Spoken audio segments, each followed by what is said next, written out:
No Place Like Home by Ronojoy Ghosh. George never smiled.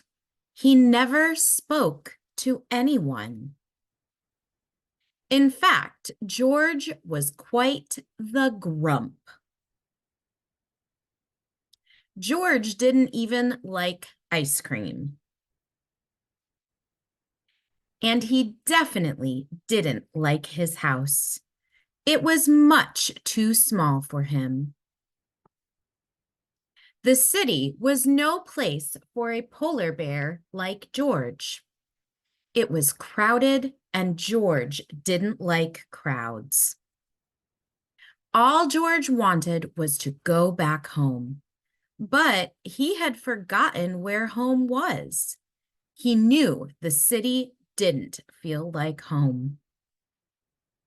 Maybe the jungle was his home, but he didn't like sleeping in trees.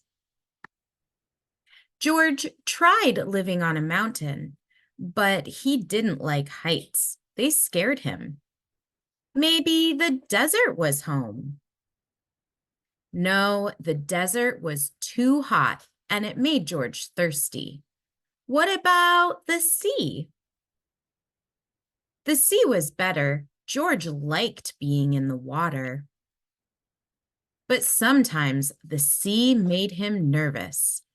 The sea wasn't home. George rode sadly for days and days until he came to a strange white land. George liked this place. It was cold and covered with ice as far as he could see. George wasn't grumpy anymore. After all his travels, he was sure of one thing. There is no place like home.